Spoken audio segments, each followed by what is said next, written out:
Now we are going to define another type of the motion which is known as the rotational motion, but before going to define the rotational motion you have to define what is a rigid body, right? So अभी हम लोग ने point को देख लिया था, body की बात कर ली थी, बट अभी हम लोग को देखना है what is actually a rigid body. Rigid body क्या होती है, और रिजिड बॉडी बहुत ज्यादा इंपॉर्टेंट है आपके लिए। जब तक आप रिजिड बॉडी को डिफाइन नहीं करेंगे तब तक आप रिजिड बॉडी डायनेमिक्स, जिसको हम लोग आरबीडी कहते हैं, या रोटेशनल मैकेनिक्स, जिसको हम आरएम कहते हैं, इन चीजों को अच्छी तरह से समझ नहीं पाएंगे।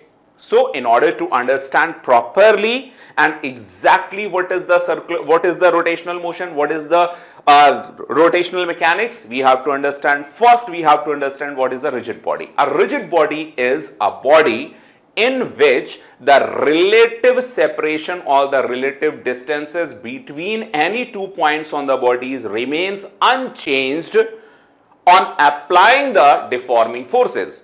कोई भी बॉडी जिसके किन्हीं भी 2 पॉइंट्स के बीच की डिस्टेंस, अगर हम उसके ऊपर बहुत सारे डिफॉर्मिंग फोर्सेस लगा रहे हैं और वो डिस्टेंस या रिलेटिव सेपरेशन उनके बीच का चेंज नहीं हो रहा है, then we can say that particular body is a rigid body. तब हम उस बॉडी को रिजिड बॉडी कह सकते हैं। आई होप आपको ये बात समझ में आ रही होगी। फिर से एक बार बताता हूं, मान लीजिए कि जैसे यहां पर एक कोई बॉडी है, डिस्क है, रिंग है, सिलेंडर है, सॉलिड सिलेंडर है, हॉलो सिलेंडर है, इनके किसी भी 2 पर्टिकुलर पॉइंट को हम कंसीडर करें। सपोज एक पॉइंट ए है और दूसरा पॉइंट यहां पर बी है, right?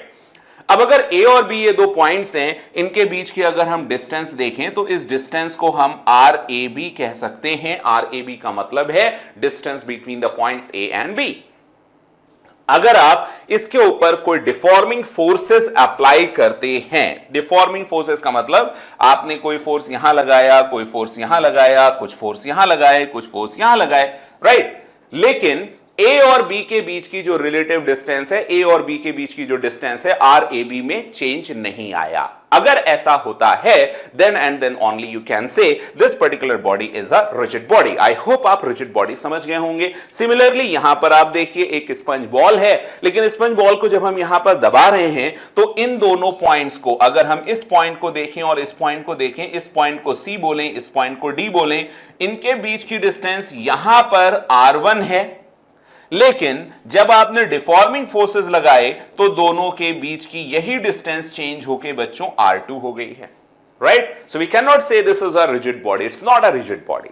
I hope it is clear, आप सभी लोगों को यह बात क्लियर हो गई होगी what is actually the rigid body. A rigid body is a body in which the relative separation between its any 2 points remains unchanged on the application or applying the deforming forces on it. अगर उसके ऊपर deforming forces या torque लगा रहे हैं तो 2 points के बीच की डिस्टेंस चेंज नहीं होना चाहिए, जैसी है वैसी रहना चाहिए। This type of body is known as rigid body.